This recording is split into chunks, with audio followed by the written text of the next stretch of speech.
The stars had seen many empires rise and fall.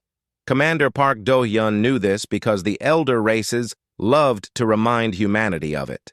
60 years among the Galactic Confederation, and humans were still treated like children at the grown-ups table. Useful for heavy lifting, good enough for guarding cargo ships, but nothing special. Do-hyun stood alone in his quarters aboard the carrier Indomitable, reading the classified message for the third time. The words glowed soft blue against the darkness. Research Station Varus 7 had gone silent. 200 scientists, no distress call, no explanation, just silence. The Confederation called it an acceptable loss. They always did when human lives were involved. He closed the message and looked out the window at the endless black. Somewhere out there, his wife and daughter had died during the border skirmishes. The Confederation had called that an acceptable loss, too. Do-hyun had stopped accepting such losses a long time ago. His communicator buzzed. Captain Baek Ji-young's voice came through, calm and steady as always. "Commander, your team is assembled in Briefing Room 7. On my way." The corridors of the Indomitable hummed with quiet activity. Crew members saluted as Do-hyun passed. He nodded to each one. These were good people. Farmers and teachers and engineers who had become soldiers because the galaxy gave them no choice. But the people waiting in Briefing Room 7 were something else entirely. They were Special Operations Group Sigma. The galaxy knew humans had soldiers. They did not know about these soldiers. The Confederation had never asked, and humanity had never told. Do-hyun entered the room and found 4 people waiting. They sat in perfect stillness, watching him with eyes that missed nothing. Yoon-hana leaned against the far wall. She was 31 years old, but could pass for 25 or 40, depending on what the mission required. Reconnaissance and intelligence were her specialties. Do-hyun had seen her walk through a crowded enemy base without a single person noticing her presence. She was smoke given human form. Kang Tai-woo sat with his massive arms crossed over his chest. The demolitions expert was built like a mountain, with hands that could crush stone or defuse a bomb with equal precision. He smiled when Do-hyun entered, the same warm smile he always wore. People often mistook his friendliness for simplicity. Those people usually did not live long enough to correct their mistake. Shin Bora reviewed medical files on her tablet, her sharp eyes scanning data faster than any computer. The combat medic understood alien biology better than most aliens understood themselves. She had saved countless lives in the field, often while under fire, often while wounded herself. She looked up and gave Do-hyun a small nod. Choi Sun-woo sat in the corner, completely motionless. The infiltration specialist was 33 years old and had been operational for 9 years straight. He had killed more enemies in close quarters than anyone in human military history. He moved like shadow and struck like lightning. When he looked at Do-hyun, there was something tired behind his eyes, something that never fully rested. "The mission," Do-hyun began without preamble, "is Varus 7, Ice Moon in contested territory. The Confederation says it was a geological survey station. They are lying." He activated the holographic display. The station appeared in blue light, a series of connected domes buried beneath the ice. "Our intelligence suggests they were studying an artifact, something old, something they did not want anyone to know about. 3 days ago, all communication stopped. The Confederation will not send their own forces because the territory is claimed by the Keth Dominion." Tae-woo's smile faded slightly. "The Keth? Wonderful." The Keth Dominion had been humanity's enemy for decades. They were tall, scaled beings with 4 arms and a culture built on conquest. They had left the Confederation centuries ago and had been expanding their territory ever since. Every human knew someone who had lost family to the Keth. "We go in quiet," Do-hyun continued. "Find out what happened. Recover any survivors. Retrieve whatever they were studying. Get out before anyone knows we were there." Hana pushed off from the wall. Timeline? We deploy in 6 hours. The Keth have patrol routes through that sector every 18 hours. We have a 12-hour window. Bora set down her tablet. Medical facilities on site? Unknown. Assume none. Pack for extended field surgery. Sunwoo spoke for the first time, his voice quiet and flat. Rules of engagement? Do-hyun met his eyes. Anyone who threatens the mission or the team does not go home, Keth, Confederation, or otherwise. The words hung in the air. They all understood what that meant. If the Confederation discovered what they were doing, humanity could face sanctions, isolation, war. But 200 humans were dead or dying on that ice moon, and the galaxy had decided they did not matter. Do-hyun was tired of the galaxy making that decision. Questions? He asked. There were none. These soldiers did not need explanations. They needed targets. Gear up. Shuttle bay in 5 hours for final prep. Dismissed. The team filed out, each moving with the silent efficiency that came from years of training and combat. Do-hyun remained behind, staring at the holographic station. Captain Ji-young's voice came through his communicator again. Do-hyun, you know what happens if this goes wrong? I know. And you are going anyway. I am. There was a pause. Then Ji-young said, Good. Bring them home. 5 hours later, the stealth shuttle dropped from the Indomitable's belly and vanished into the darkness between stars. Inside, 5 soldiers sat in silence, checking weapons and running mental calculations. They had done this 100 times before. The quiet before the storm. The calm before the killing. The shuttle reached Varus 7 without incident. The ice moon hung in space like a pale eye, white and cold and dead. Hana guided them to a landing zone 1 kilometer from the station, hidden in a crater where sensors could not reach. They moved across the ice in perfect formation. Bora watched their life signs. Taewoo carried enough explosives to level a small city. Sunwoo scouted ahead, visible one moment and gone the next. Hana mapped their route in real time, adjusting for wind patterns and thermal signatures. Do-hyun led them forward step by step, toward the silent station. The outer airlock was frozen open. Emergency lights flickered inside, casting red shadows on the walls. Do-hyun raised his fist, and the team stopped. He listened. Nothing but the whisper of recycled air. They entered. The first body appeared 10 meters inside, but it was not a human scientist. It was a Keth warrior lying in a pool of frozen blood.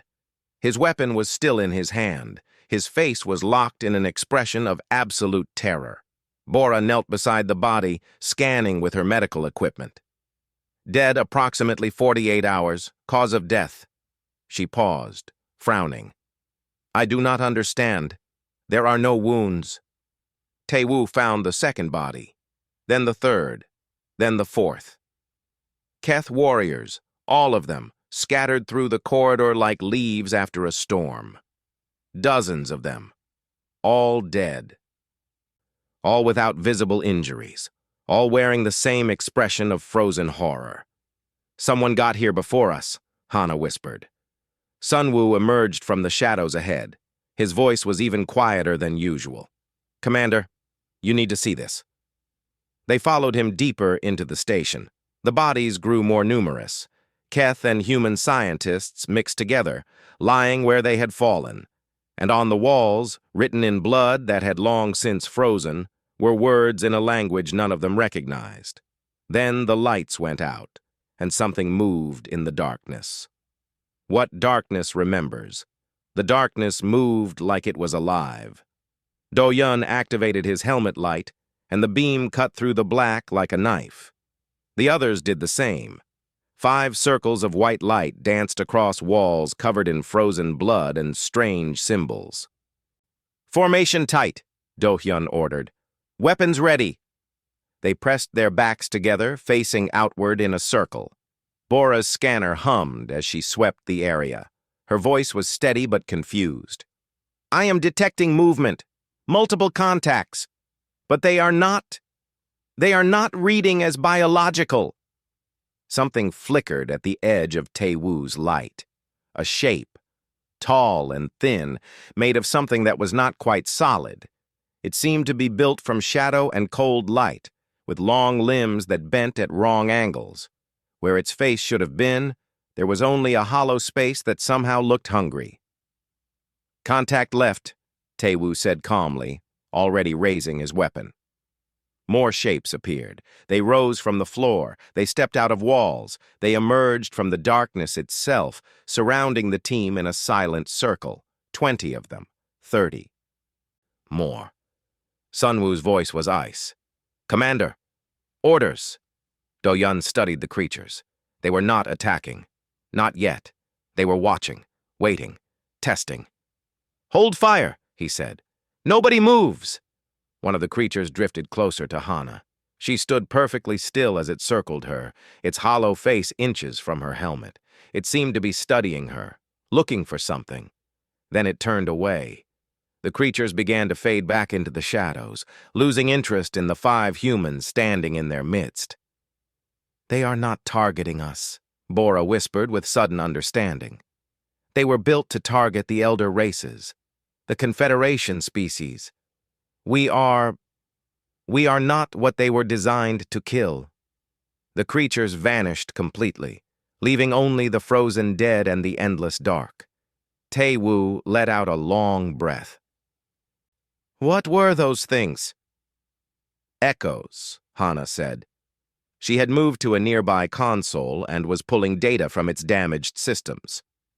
According to these files, the scientists called them echoes. Defense constructs left behind by an extinct species. The artifact in this station woke them up. "What artifact?" Do-hyun asked. Hana worked the console for another minute. The station was not studying geology. They pulled something from the moon's core, something millions of years old. The files call it a seed.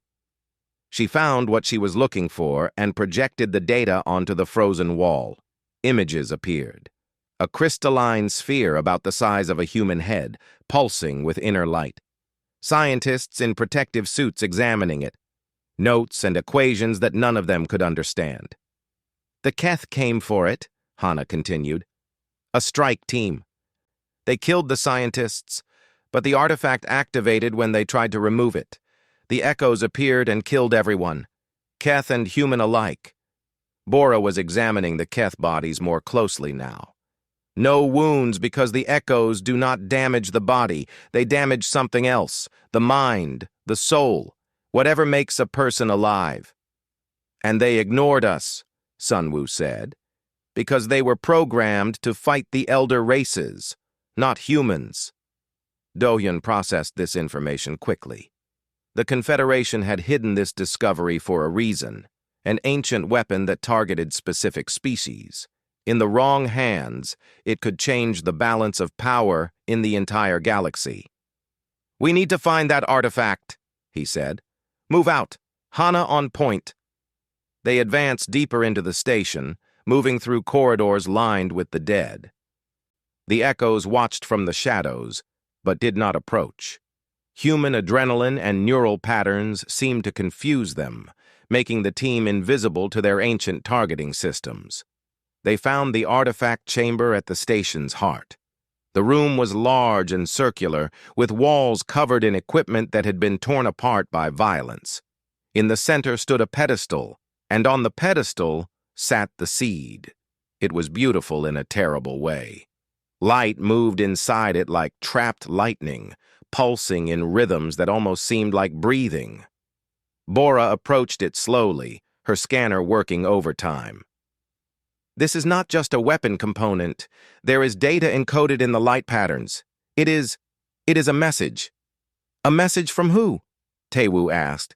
"From whoever built the echoes. Whoever died millions of years before any of our species existed." Bora's voice grew quiet. "They left a warning about something they called the Hollow." Do-hyun felt cold despite his heated suit. "What is the Hollow?" "I cannot read it all. The data is too complex. But I can read enough," Bora turned to face them. The hollow is what killed them. An entire civilization, spanning hundreds of star systems, wiped out completely. They built 7 seeds as weapons against it. They hid them across the galaxy, hoping someone would find them when the hollow returned. Returned? Hana asked. You mean it is still out there? Not just out there. According to this data, it has been sleeping, waiting, and activity near the seeds can wake it up. The chamber fell silent except for the soft pulse of the artifact. Sunwoo broke the silence. The Keth Dominion is searching for these things. If they find them before we understand what they are dealing with, they will wake something that destroyed a civilization that was old when the stars were young, Do-hyun finished. He made his decision quickly. We take the seed, we get back to the Indomitable, we figure out what to do from there. Bora carefully lifted the artifact from its pedestal. The moment she touched it, the echoes in the shadows stirred. They turned toward the chamber, their hollow faces all pointed in the same direction, watching, waiting. Move fast, Do-hyun ordered. They ran. The corridors blurred past as they retraced their path toward the outer airlock. The echoes followed but kept their distance, trailing the team like ghosts following the living. They seemed confused. The artifact was leaving, but the beings carrying it were not valid targets. They reached the airlock without incident. The ice moon's surface stretched before them, white and empty under the light of distant stars. Taewoo checked his tactical display. Commander, we have a problem. Keth ships were entering orbit. Dozens of them. The Dominion's main fleet had arrived. They tracked their strike team, Hana said. They are coming to finish what their soldiers started. Do-hyun opened a communication channel to the Indomitable. Captain Ji-young, we need immediate extraction. Keth fleet inbound. 6 hours until they achieve landing position. The response came not from Ji-young, but from a different voice, deeper, older, speaking with the careful precision of someone who had never been told no. Human vessel Indomitable, this is High Admiral Thress of the Confederation flagship Eternal Covenant. Your team's mission is now under Confederation jurisdiction. They will surrender the artifact immediately and submit to detention for operating in restricted space. Do-hyun felt his jaw tighten. The Confederation, of course. They had been monitoring the situation all along, waiting to see if humanity could succeed where they were too afraid to try. High Admiral, he replied, keeping his voice level. My team recovered this artifact from a station full of dead human scientists. Scientists the Confederation abandoned. We are bringing it home. That is not acceptable, Commander. The artifact belongs to the Confederation. You will surrender it, or you will face the consequences. Do-hyun looked at his team. 4 soldiers who had followed him into hell and back. 4 people who trusted him to make the right call. He made it. High Admiral Thress, with respect, you can take your consequences and put them somewhere unpleasant. Do-hyun out. He cut the channel. Taewoo laughed, a short, sharp sound. Well, Commander, we are definitely not getting promoted after this. We were never going to get promoted anyway, Hana said. At least this way we get to keep our self-respect. Bora held the artifact close. The shuttle is 1 kilometer northeast. If we move now, we might reach it before the Keth land. Sunwoo was already moving toward the crater, where they had hidden their ship. Then we move now. They ran across the ice, 5 humans carrying a weapon that could save the galaxy or destroy it, chased by ancient ghosts and hunted by 2 civilizations. Behind them, the echoes watched from the station's broken airlock. And somewhere in the dark between stars, something vast and hungry began to stir. The weight of stars. The ice cracked beneath their boots as they ran. Do-hyun could see the Keth dropships descending through the thin atmosphere, burning trails of fire against the black sky. Dozens of them, each one carrying soldiers bred for war.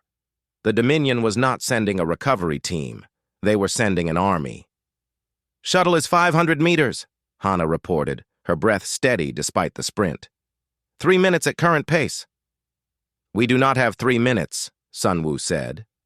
He pointed to the east, where 3 Keth scouts had already landed and were spreading out across the ice. Their 4-armed silhouettes moved with predatory grace. Do-hyun made a quick calculation. Tae-woo. Slow them down. The big man grinned. He pulled a small disc from his belt and hurled it toward the Keth scouts. It landed in the ice between them and activated with a soft hum.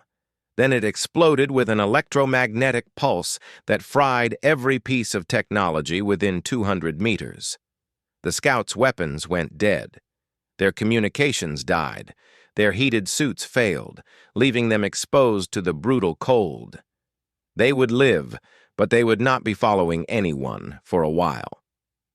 Temporary solution, Tae-woo said as they kept running. Their friends will be less easy to stop. The shuttle came into view, hidden in the shadow of the crater exactly where they had left it. Hana reached it first and had the engines warming before the others climbed aboard.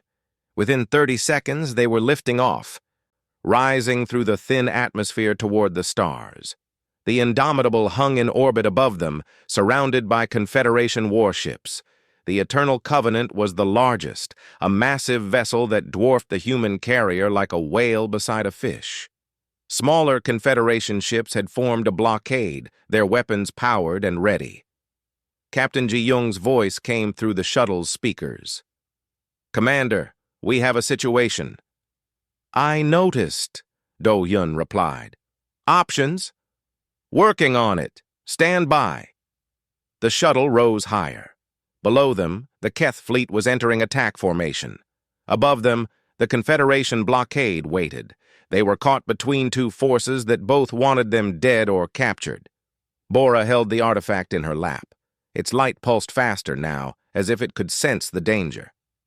If either fleet gets this, they will use it without understanding the consequences. The Keth will try to weaponize it. The Confederation will try to hide it again. Either way, the Hollow keeps sleeping until someone makes a mistake. Then neither fleet gets it, Do-hyun said simply. The shuttle's communication system crackled with a new signal. High Admiral Thress again, his voice dripping with condescension. "Human shuttle, you are ordered to dock with the Eternal Covenant immediately. Any attempt to reach your carrier will be considered an act of war." Hana checked her instruments. "The blockade has no gaps. We cannot reach the Indomitable without flying directly into their weapons range." "Then we create a gap," Sunwoo said quietly. Before anyone could ask what he meant, Captain Ji-young's voice returned. She sounded different now. Calm in a way that suggested she had made a decision that could not be unmade. "Commander Do-hyun, I need you to trust me. When I give the signal, fly directly toward the Indomitable. Do not deviate. Do not slow down." "Captain, the blockade—" "Trust me." Do-hyun looked at his team. They looked back at him. 4 pairs of eyes filled with the kind of trust that was earned, not given. "Understood, Captain. Waiting for your signal." The seconds stretched into eternity. The Keth fleet was climbing toward them now, dozens of warships rising from the ice moon like a swarm of angry insects. The Confederation blockade held its position, weapons locked onto the tiny shuttle. Then the Indomitable vanished. One moment it was there, hanging in space surrounded by enemies. The next moment it was simply gone. As if the universe had blinked and forgotten it existed. "Now," Ji-young said. Hana did not hesitate. She pushed the shuttle's engines to maximum, diving toward the empty space where the carrier had been. The Confederation ships opened fire, but they were shooting at where they expected the shuttle to go, not where it was actually going. The Indomitable reappeared directly in front of them, its shuttle bay doors already open. They shot inside, and the doors slammed shut behind them. A moment later, the carrier vanished again. When it reappeared, it was on the far side of the ice moon, hidden from both fleets by the moon's bulk. "Jump engines charging," Ji-young announced. "We will be clear in 45 seconds." Do-hyun finally let himself breathe. Captain, what was that? Humanity's first true cloaking technology. Prototype. We have been developing it in secret for the past decade. The Confederation does not know it exists. The Keth do not know it exists. Now they know that they do not know what humanity can do. Despite everything, Do-hyun smiled. You have been waiting to use that. For 3 years, it was worth the wait. The Indomitable jumped, reality twisting around it as it slipped between the folds of space. When normal space returned, they were in open territory, far from both Confederation and Keth patrol routes. They were safe. For now. Do-hyun found his team in the medical bay, where Shin Bora was treating a wound she had received during the run to the shuttle. A piece of ice shrapnel had cut through her suit and into her side. She had not mentioned it. She had not slowed down. She had simply kept running with the artifact pressed against her bleeding body. Tae-woo sat beside her, his big hands gentle as he held a bandage in place. You should have said something. There was no time to say something, Bora replied. There was only time to move. Hana leaned against the wall, her eyes distant. The Confederation branded us as terrorists. I just checked the networks. They are saying we attacked a peaceful research station and murdered the scientists ourselves.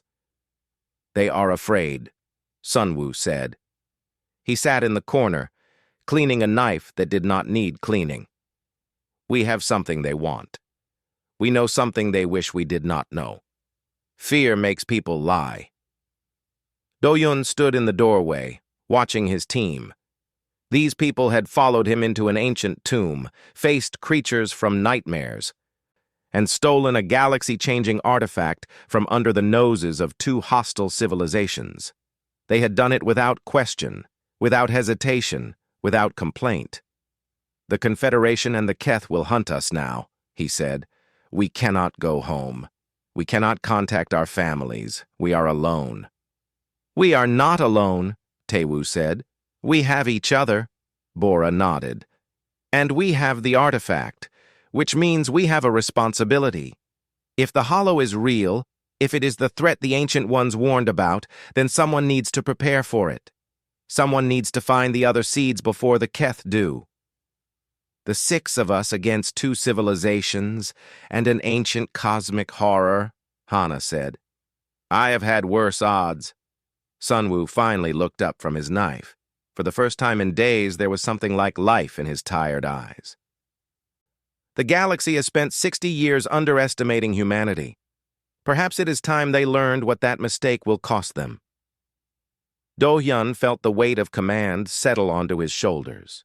The weight of stars, the weight of everyone depending on them. He accepted it. Then we fight, he said. We find the other seeds. We discover what the Hollow truly is. And when it wakes up, we make sure the galaxy is ready. In her lap, Bora held the artifact. Its light pulsed in a rhythm that almost seemed like agreement. Outside the viewport, the stars stretched endlessly in all directions. Somewhere out there, ancient forces were stirring. Somewhere out there, a threat that had destroyed civilizations was beginning to wake. And 5 humans aboard a single carrier were the only ones who knew. The real war was just beginning. Enemies and echoes. 3 weeks passed in the void between stars. The Indomitable drifted through neutral space, its cloaking system hiding it from the dozens of ships searching for them. Do-hyun had tried to warn both the Confederation and the Keth Dominion about the Hollow. He had sent encrypted messages to every government channel he could access. He had broadcast on open frequencies. He had begged and threatened and pleaded. No one listened. The Confederation called him a liar and a terrorist. The Keth called him a thief and a murderer. They put bounties on the heads of every crew member. They declared the Indomitable an enemy vessel to be destroyed on sight. The galaxy was hunting them, and the galaxy did not care about warnings from the hunted. Then came the message from Thornaxis. Hana found it hidden in the static of a Keth military frequency. A single word repeated over and over. Sanctuary. The signal was weak and degraded, but the location was clear. Someone on Thornaxis, the most heavily defended military fortress in the Keth Dominion, wanted to talk. "It is a trap," Taewoo said flatly. "Has to be." "Probably," Hana agreed. "But the encryption method is ancient, pre-Dominion. Whoever sent this knows things that most Keth have forgotten." Bora had been studying the artifact day and night, barely sleeping, barely eating. She looked up from her work with exhausted eyes. "The data from the seed mentions Thornaxis. There is another artifact there. The Keth do not know what they have. So we walk into a trap on the chance that we can steal another ancient weapon from the middle of an enemy fortress," Sunwoo said. His voice was flat, but there was something new in it, something that might have been anticipation. Do-Yun considered the options. They had few. The Hollow was waking, the galaxy refused to prepare, and somewhere on Thornaxis there was someone who might know more than they did. "We go," he decided, but carefully. 2 days later, a small shuttle slipped through Thornaxis's outer defenses using stolen Keth codes and a healthy dose of luck.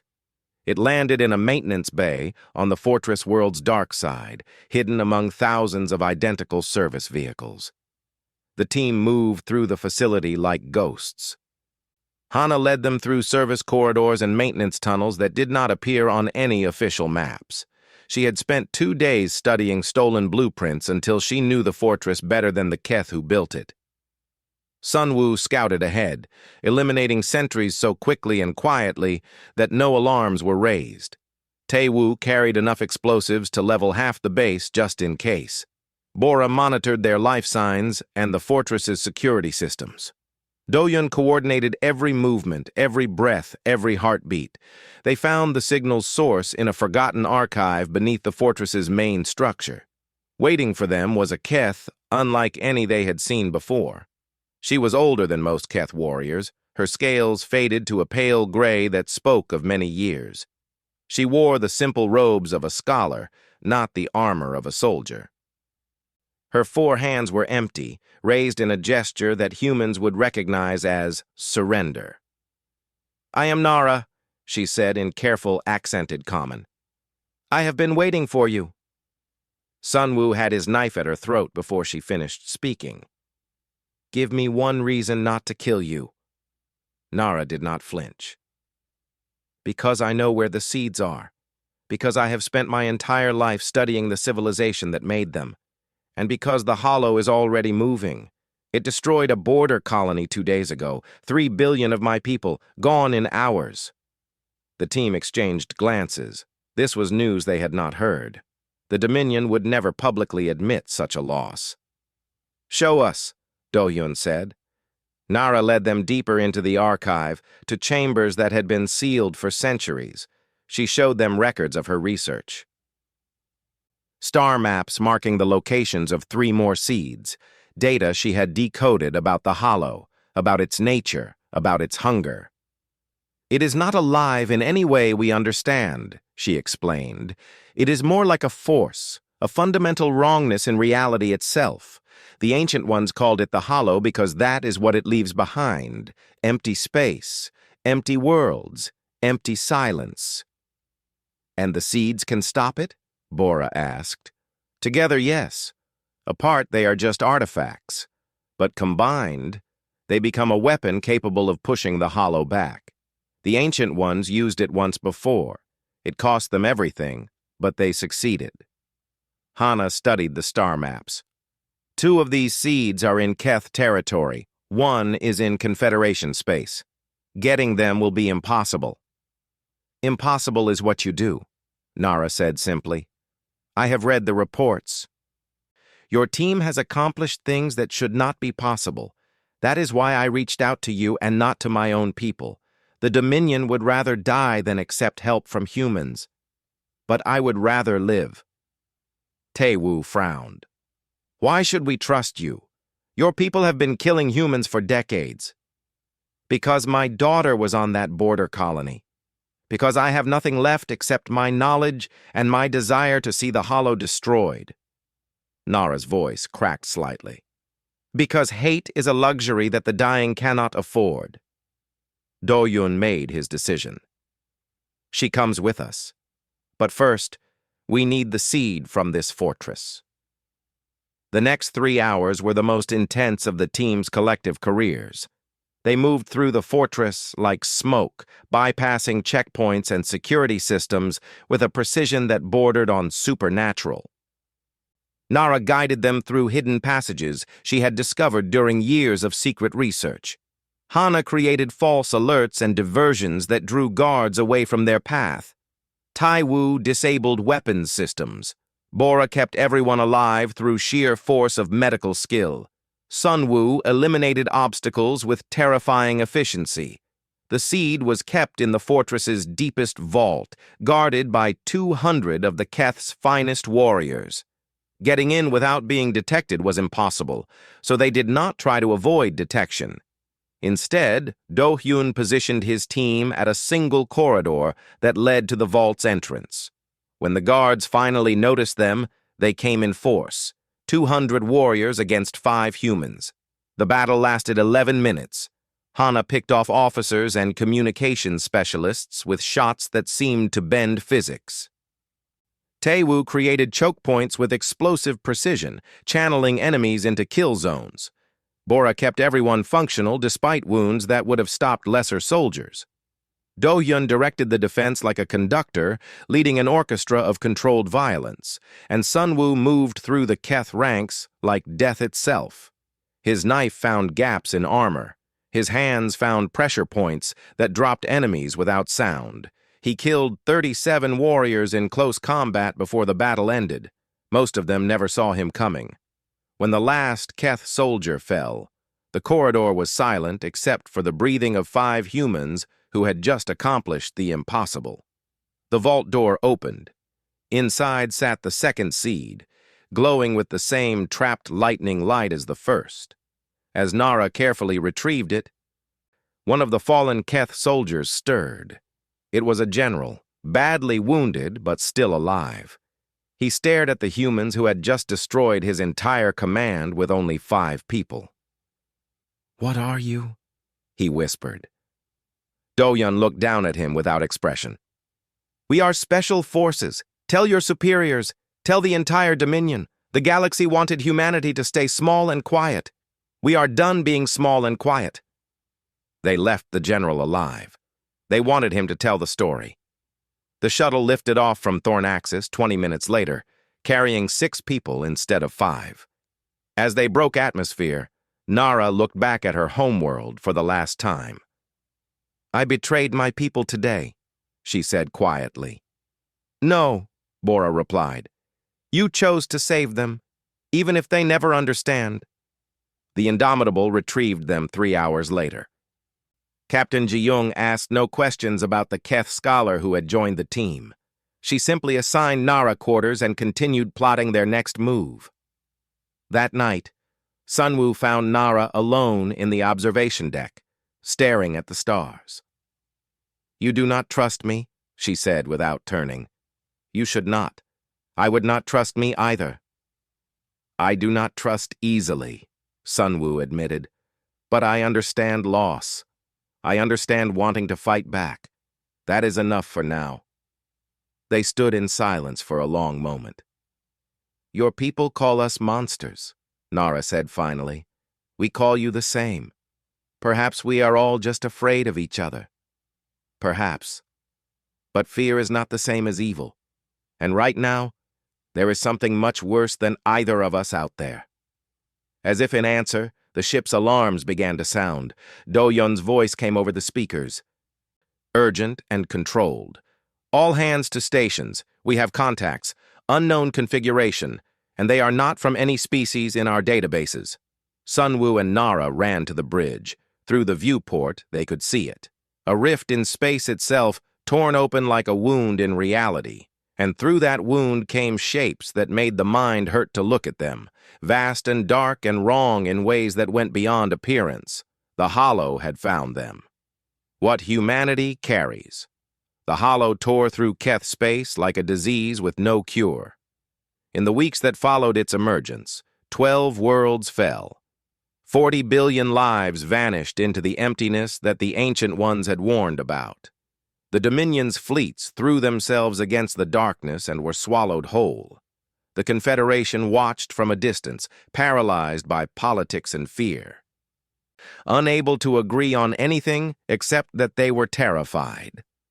Do-hyun stood on the bridge of the Indomitable, watching reports flood in from across the galaxy. Each one was worse than the last. The Hollow was not just destroying, it was consuming, feeding, growing stronger, and the galaxy still refused to unite against it. They will fight each other until the Hollow eats them both, Hana said bitterly. The Confederation blames the Keth for waking it. The Keth blame the Confederation for hiding the seeds. They would rather die arguing than live cooperating. Then we show them another way, Do-hyun replied. Not through words, through action. He had spent sleepless nights forming a plan. It was desperate. It was probably suicide, but it was the only option left. Humanity's entire special operations apparatus, all 3,000 operators scattered across human space, would launch simultaneous strikes against hollow incursion points across the galaxy. They could not win. They were not trying to win. They were trying to buy time, to show the elder races and the Keth that humans would stand against the darkness, even alone, to shame the galaxy into action through the sheer weight of human sacrifice. Meanwhile, Do-hyun's team would pursue the final seeds. Nara's research had revealed that the artifact's creators had hidden their greatest creation on their homeworld, a dead planet called the Cradle. If they could reach it, if they could unite all 7 seeds, they might have a chance. Captain Ji-young volunteered the Indomitable to lead the primary assault against the Hollow's main emergence point. She knew what that meant. Everyone knew. But she went anyway. Bring them home, she told Do-hyun before his team boarded their shuttle. All of them, whatever it takes. I will, he promised. He tried not to think about the fact that she would not be alive to see it. The journey to the Cradle took 6 days through unmapped space. The dead planet hung in the void like a corpse, gray and lifeless, orbiting a dying star. Once it had been home to a civilization that spanned hundreds of systems. Now it was nothing but dust and bones and ancient ruins. They landed near the planet's core access point, a massive structure that had survived millions of years of decay.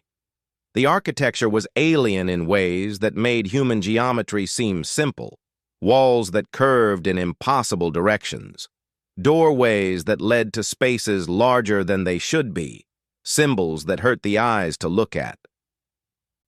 The final seeds are at the core, Nara said, reading data from her scanner. 5 kilometers down. The Ancient Ones built their last hope in the deepest place they could find. Then we go down, Bora said. She carried the 2 seeds they had already recovered. Their light pulsed in sync now, responding to the presence of their siblings somewhere below. The descent was a nightmare.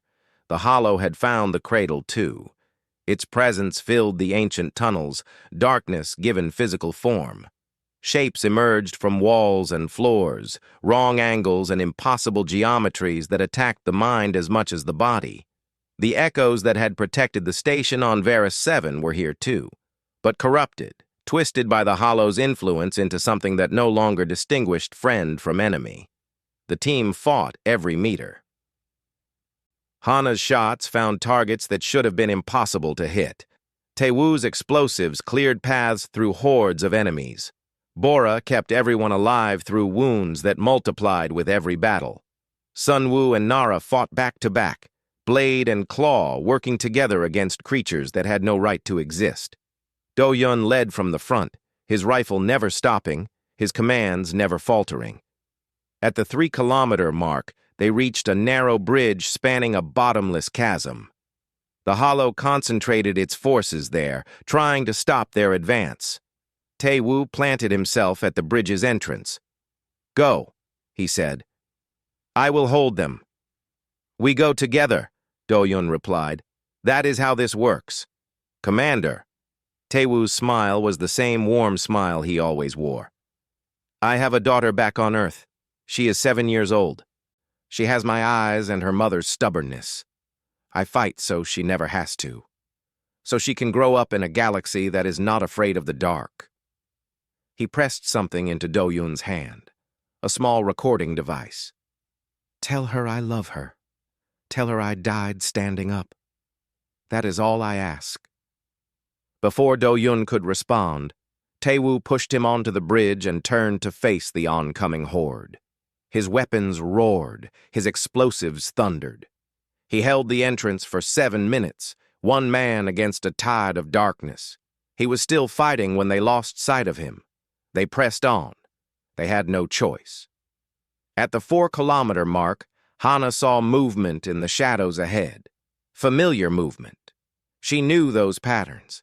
She had trained with someone who moved exactly that way.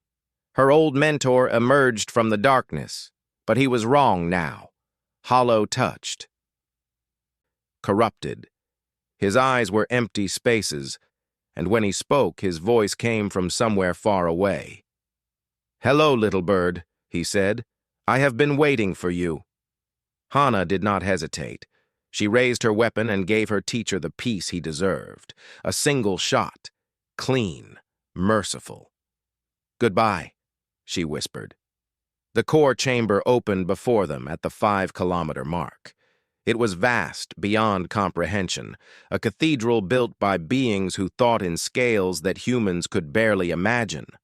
5 seeds floated in the air at its center, orbiting a central point like tiny moons around an invisible planet. And waiting for them, filling the chamber with its terrible presence, was the hollow itself. Not a fragment, not an extension, the core of the darkness, the heart of the emptiness that had consumed an entire civilization. It spoke without words, pressing against their minds like ice against glass.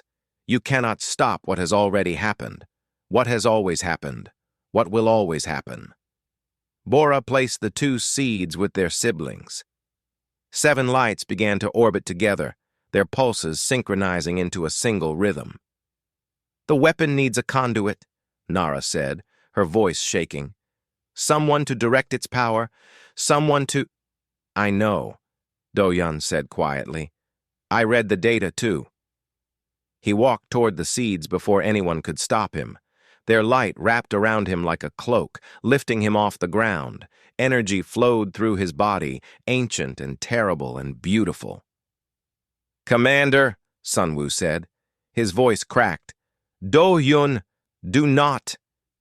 Do-Yun looked back at what remained of his team. Bora, exhausted but unbowed. Hana, tears streaming down her face despite her iron control. Sunwoo, finally showing the emotion he had hidden for so long. Nara, the enemy who had become family. Tell them, Do-Hyun said. Tell everyone. Tell them what humans carry. Tell them what we are willing to give. He turned to face the hollow. You consumed a civilization, he said. Let me show you what humanity does when backed into a corner. The seeds exploded with light. Energy poured through Do-Yun, through the chamber, through the planet itself. It struck the hollow like a spear through darkness, pushing it back, forcing it away from reality, sealing the wounds it had torn in the fabric of existence. The hollow screamed without sound. It fought without form. It resisted with everything it had. And it lost. The darkness collapsed in on itself, drawn into a prison of light that the Ancient Ones had designed millions of years ago. The seeds burned out one by one, their purpose finally fulfilled. The chamber began to crumble as the planet's ancient systems failed. Do-Yun fell. Bora caught him, but there was nothing her medicine could do. The energy had burned through him completely. He was already gone, his sacrifice complete. Go, she told the others. I will bring him home. They ran. They climbed.